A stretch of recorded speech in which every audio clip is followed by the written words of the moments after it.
ഇത് എൻ്റെ മോൻ എൻ്റെ അടുത്തേക്ക് വരുന്നതിന് മുമ്പ് എടുത്ത വീഡിയോ ആണ്. അതായത് 24-ാം തീയതി രാത്രി എടുത്ത വീഡിയോ ആണ്. എൻ്റെ മോൻ എൻ്റെ അടുത്തേക്ക് വന്നത് 25-ാം തീയതിയാണ്. അവൻ ആദ്യമായിട്ടാണ് ഒറ്റയ്ക്ക് ട്രാവൽ ചെയ്യുന്നത്. അതുകൊണ്ട് തന്നെ എനിക്ക് വല്ലാത്തൊരു ടെൻഷൻ ഉണ്ടായിരുന്നു. കിടന്നിട്ടാണെങ്കിൽ ഉറക്കവും വരുന്നില്ല. അപ്പം ഞാൻ കരുതി കുറച്ച് പണികളൊക്കെ പെൻഡിങ് വെച്ചിട്ടുണ്ടായിരുന്നു, അതൊക്കെ ഒന്ന് ചെയ്ത് തീർക്കാമെന്ന്. അതാകുമ്പോൾ എൻ്റെ മൈൻഡ് ഒന്ന് റിലാക്സ് ആകും. കുറച്ച് ക്ലീനിങ് ആണ് എനിക്കുണ്ടായിരുന്നത്. അപ്പോൾ അതൊക്കെ ഞാനും കുട്ടികളും കൂടിയാണ് തീർത്തത്. കുട്ടികൾക്കും സന്തോഷം കൊണ്ടായിരിക്കും അവരും ഉറങ്ങിയിട്ടുണ്ടായിരുന്നില്ല. ഇതാണ് എൻ്റെ മോൻ്റെ റൂം. അവനിപ്പോൾ ഇവിടെ ഇല്ലാത്തത് കൊണ്ട് കുട്ടികളാണ് ഇത് യൂസ് ചെയ്യുന്നത്. ഈ റൂം ക്ലീൻ ചെയ്തത് ഞാനല്ല, എൻ്റെ മോളാണ്. അവളാണ് ഇതിങ്ങനെ ആക്കിയെടുത്തത്. മാഷാ അല്ലാ, അവൾ നന്നായിട്ട് അത് ക്ലീൻ ചെയ്തിട്ടിട്ടുണ്ടായിരുന്നു. എനിക്ക് കൈവേദനയായിട്ട് ഞാൻ കുറച്ച് റെസ്റ്റ് എടുക്കുകയായിരുന്നു. അപ്പോഴാണ് അവൾ ഇതൊക്കെ ക്ലീൻ ചെയ്തിട്ട് തന്നത്. ബെഡ്ഷീറ്റ് വിരിക്കാൻ മാത്രമേ എനിക്കുണ്ടായിരുന്നുള്ളൂ. പിന്നെ ഞാൻ ചെയ്യാൻ വന്നത് ഈ ടേബിൾ കവർ ഒന്ന് മാറ്റണമെന്ന് വിചാരിക്കുന്നത് കുറച്ച് നാളായി. അതിനു വേണ്ടിയിട്ട് സ്റ്റിക്കർ വാങ്ങി വെച്ചിട്ട് കുറച്ച് ദിവസങ്ങളായി. അപ്പോൾ അതൊന്ന് ഒട്ടിച്ചേക്കാമെന്ന് വിചാരിച്ചിട്ട് ഞാനും എൻ്റെ മോളും കൂടി ഒട്ടിക്കുകയാണ്.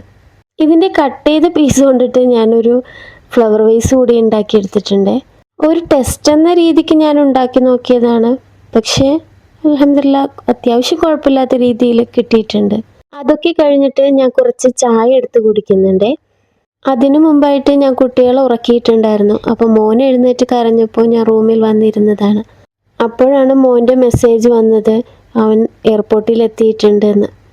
അവൻ ഒരുപാട് പ്രാവശ്യം അങ്ങോട്ടും ഇങ്ങോട്ടും പോയി വരെയും ചെയ്തിട്ടുണ്ടെങ്കിലും എനിക്കെന്താണെന്നറിയില്ല, വല്ലാത്തൊരു ടെൻഷനായിരുന്നു. പക്ഷെ ഞാനത് മോനെ അറിയിച്ചിട്ടില്ല. കുറച്ച് നേരം ഞാൻ മോനുമായിട്ട് മെസ്സേജ് അയച്ചിരുന്നിട്ട് ഞാൻ അവനോടൊരു വീഡിയോ അയച്ചു തരാൻ പറഞ്ഞിട്ടുണ്ടായിരുന്നു. ഞാൻ അയച്ചു തരാൻ പറഞ്ഞത് എൻ്റെ മോനിരിക്കുന്ന വീഡിയോ ആണ്. പക്ഷെ അവൻ അയച്ചു തന്നത് എയർപോർട്ടിൻ്റെ വീഡിയോ ആണ്. പിന്നെ എങ്ങനെയൊക്കെയോ സമയം തള്ളി നീക്കിയിട്ട് രാവിലെ ഞങ്ങൾ മോനെ കൂട്ടാൻ വേണ്ടി പോയി. ഞങ്ങൾ എത്തിയപ്പോഴേക്കും അവൻ അവിടെ എത്തിയിട്ടുണ്ടായിരുന്നു. എനിക്ക് ഇന്നലെ വയ്യാതിരുന്നത് കൊണ്ട് ഫുഡ് ഒന്നും ഉണ്ടാക്കിയിട്ടുണ്ടായിരുന്നില്ല. ഉണ്ടാക്കാൻ പോയിട്ട് ഇക്ക സമ്മതിച്ചുമില്ല. അതുകൊണ്ട് തന്നെ നേരെ ഞങ്ങൾ പോയത് ഫുഡ് കഴിക്കാനാണ്. ഫുഡ് കഴിച്ചിട്ട് പിന്നെ നേരെ വീട്ടിലേക്ക് പോന്നു. ഇപ്പോൾ മോൻ കൊണ്ടുവന്ന പെട്ടികളൊക്കെ ഒന്ന് എടുത്തു വെക്കുകയാണ്. ഇക്കാക്ക് അന്ന് വർക്കുണ്ടായിരുന്നു. അതുകൊണ്ട് തന്നെ ഞങ്ങളിവിടെ വാക്കി തന്നിട്ട് ഇക്ക പെട്ടെന്ന് തന്നെ കമ്പനിയിലേക്ക് പോയി. പെട്ടി പൊട്ടിച്ചതും എന്തൊക്കെയാണ് അതിലുള്ളതെന്നും നോക്കിയത് ഞാനും കുട്ടികളും കൂടിയാണ്. ഗൾഫിൽ നിന്ന് വരുന്നവരുടെ പെട്ടി പൊട്ടിക്കുമ്പോൾ കിട്ടുന്ന അതേ സന്തോഷം തന്നെയാണ് ഞങ്ങൾക്ക് നാട്ടിൽ നിന്ന് വരുന്ന പെട്ടി പൊട്ടിക്കാനും കിട്ടുന്ന സന്തോഷം. എൻ്റെ വാപ്പ എനിക്ക് കുറച്ച് ഡ്രസ്സുകൾ കൊടുത്തു വിട്ടിട്ടുണ്ടായിരുന്നേ. അതൊക്കെ ഒന്ന് നോക്കിയാണ്. 1-2 പറഞ്ഞിട്ട് ഇതിപ്പോൾ 5-8 ഉണ്ട്.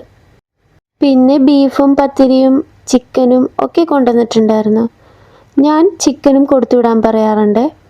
2 കാരണങ്ങൾ കൊണ്ടാണ് ഞങ്ങൾ ചിക്കൻ കൊടുത്തുവിടണമെന്ന് പറയുന്നത്. ഞങ്ങൾ മാത്രമേ ബീഫ് കഴിക്കുള്ളൂ, മക്കൾ കഴിക്കില്ല. അപ്പോൾ അവർക്കും കഴിക്കണ്ടേ എന്നോർത്തിട്ടാണ് ഒന്നാമത്തത്. രണ്ടാമത്തെ കാര്യം എന്ന് പറയുന്നത് നാട്ടിലത്തെ ചിക്കൻ്റെ ടേസ്റ്റാണ്. എനിക്ക് ഇവിടുത്തെ ചിക്കനേക്കാളും ഇഷ്ടം നാട്ടിലെ ചിക്കനാണ്. ഇത്രയും കാര്യങ്ങൾ മാത്രമേ ഞാൻ വീഡിയോയിൽ ഉൾപ്പെടുത്തിയിട്ടുള്ളൂ. എൻ്റെ വീഡിയോനെ കുറിച്ചുള്ള എന്ത് അഭിപ്രായമാണെങ്കിലും ഒന്ന് കമൻറ്റ് ചെയ്യാൻ മറക്കരുതേ. വീഡിയോ ഇഷ്ടപ്പെട്ടാൽ ലൈക്കും സബ്സ്ക്രൈബും ചെയ്യണം.